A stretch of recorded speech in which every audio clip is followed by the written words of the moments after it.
Tu traverses la dépression? Ou ton proche en souffre et tu ne sais plus comment l'aider? Alors tu es au bon endroit. Bienvenue à toi sur le podcast Raconte-moi ta dépression et sur cette nouvelle série Mieux vivre la dépression au quotidien. Moi, c'est Manuela, ancienne dépressive devenue thérapeute. Ici, je te partage mes meilleurs conseils, simples et concrets, pour toi qui vis la dépression et pour toi, cher proche, qui veut soutenir sans t'épuiser. Alors, installe-toi confortablement ou monte le son dans ta voiture et c'est parti pour l'épisode du jour.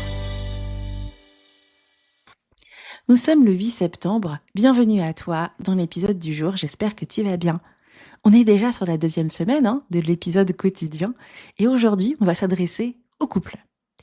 Un jour, j'ai dit la phrase suivante à mon mari, « Je t'aime, mais je n'ai plus la force de te le montrer ». Cette phrase, elle est arrivée parce que j'étais dans une situation très compliquée. Mon mari me disait, « Manu, tu ne viens plus vers moi. Tu n'as plus de spontanéité, ni même de tendresse envers moi. » À ce moment-là, il avait raison. J'étais complètement dans l'incapacité d'aller vers lui. J'étais en dépression depuis plus d'1 an, sans avoir vraiment de suivi à ce moment-là. Ainsi, je lui ai répondu ça pour lui faire comprendre que en ce moment c'était compliqué et qu'il fallait peut-être que je traite cette situation. La perte de sentiments est quelque chose de très classique dans la dépression. Tout cela vient à cause des symptômes de la maladie. Mais le problème que l'on va avoir, c'est qu'on va avoir tendance à se focaliser uniquement sur la perte de sentiments. Et c'est quelque chose qu'il ne faut pas faire. Et c'est aussi important de comprendre que le manque d'affection est normal face à la maladie. On a tendance à essayer de se rassurer, qu'on soit touché par la dépression ou pas, d'être sûr que notre couple va tenir. Mais on oublie un point important, la dépression et comment elle fonctionne. Alors dans l'épisode du jour, on va parler justement de cette notion d'amour et de comment réussir à bien gérer la perte de sentiments sans pour autant faire du mal à son couple. Alors, premièrement, c'est quoi le problème? La perte de sentiments vient de ce qu'on appelle l'apathie et l'anédonie. L'anédonie, c'est l'incapacité à ressentir du plaisir dans des activités qui avant nous procuraient de la joie. On se sent coupé de ses émotions et de la sensation de plaisir. C'est comme regarder un film en noir et blanc alors qu'il devait être en couleur.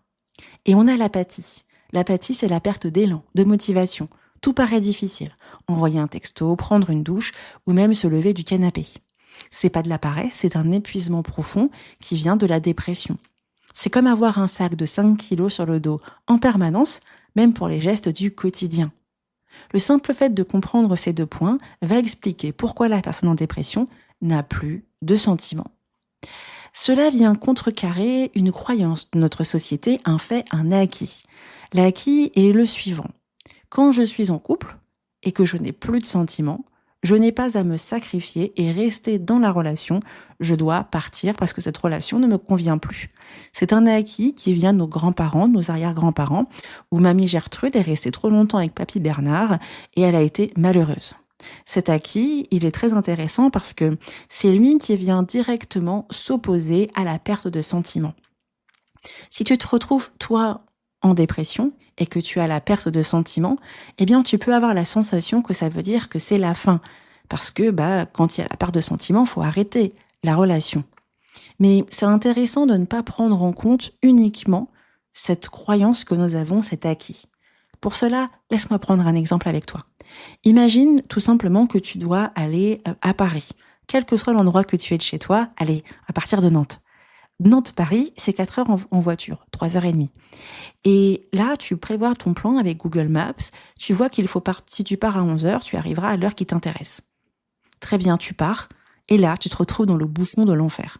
Tu es parti trop tard, et ainsi, à partir de 11h, ce n'est plus 3h30 de route, mais c'est 5 heures. Qu'est-ce que tu n'as pas pris en compte? Tu n'as pas pris en compte le trafic. Eh bien, c'est pareil avec l'anédonie. Tu ne prends pas en compte la dépression. Ainsi, la perte de sentiments que tu as ne veut pas forcément dire cet acquis de la société, je ne t'aime plus, c'est fini. Ça peut tout simplement dire je suis en dépression et donc je souffre d'apathie et d'anédonie. Souvent, ce qui peut aussi t'aider, c'est de voir est-ce que tu ressens des choses pour des activités plaisantes ou même pour tes enfants ou même pour d'autres personnes.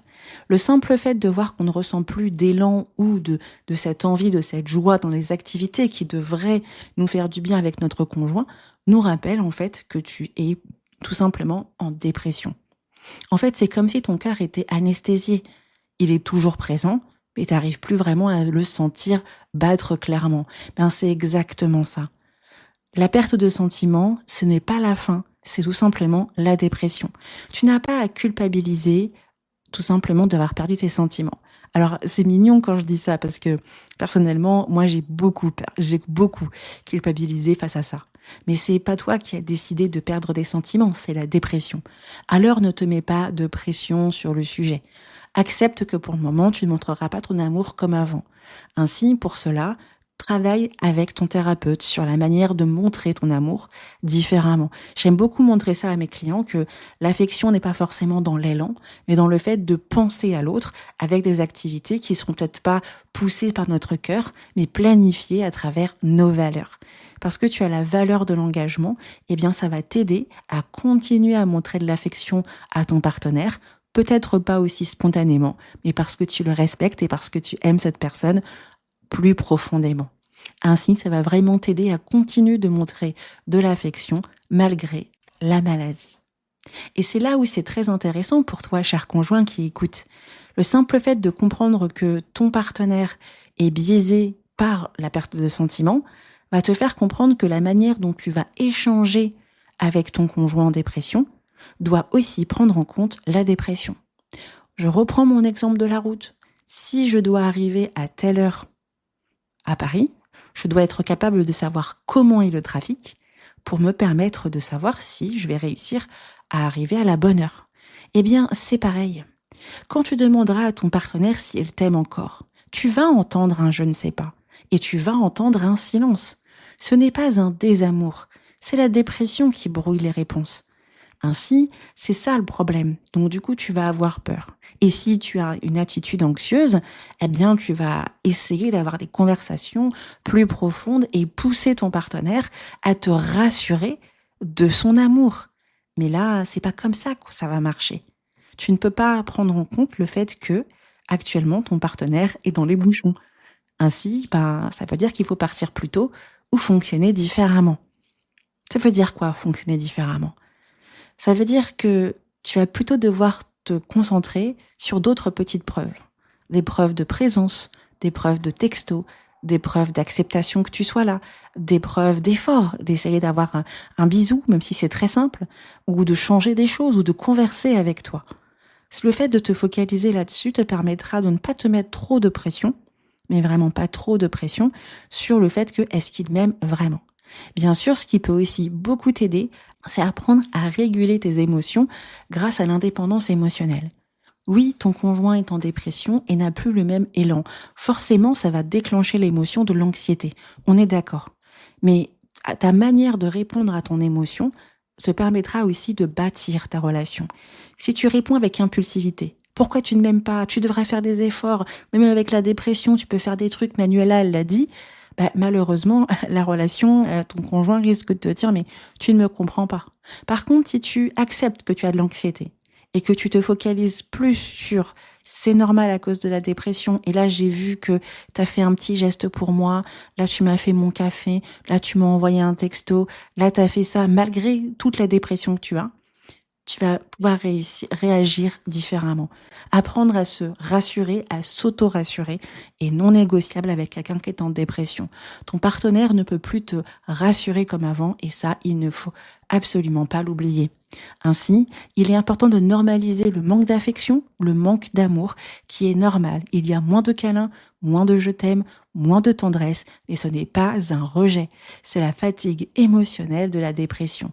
Ce n'est pas une preuve que la relation est morte, mais c'est un symptôme temporaire. Accepte que l'amour existe, même s'il est un petit peu caché. Et cela va te permettre de bien mieux gérer la situation au quotidien. Comment est-ce que vous deux, dans le couple, vous pouvez réussir aussi à répondre aux besoins de chacun? Faites des choses ensemble, simples. Regardez des séries, allez vous balader, faites les courses ensemble, le ménage, la maison, la cuisine. Activez-vous ensemble. Déjà, pour toi qui es en dépression, ça va te pousser un peu à faire des choses. Et toi qui es le conjoint, ça va te pousser aussi à être rassuré parce que vous faites des choses. Dans ces moments à deux, n'attendez pas des bisous de incroyable.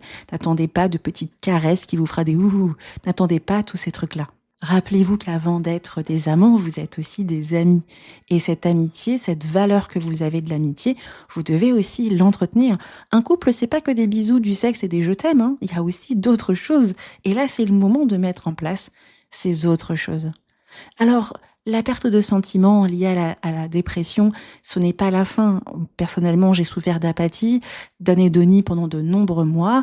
Et Mazel Tov, aujourd'hui, quand je vois mon chéri me faire un petit clin d'œil, ça me fait des ouhouhou dans mon petit cœur. Je vais bien mieux, je me suis débarrassée de ça. Et les sentiments ne sont pas un bon baromètre en pleine dépression. Ce n'est pas le moment d'essayer de savoir un peu quelle jauge on va avoir.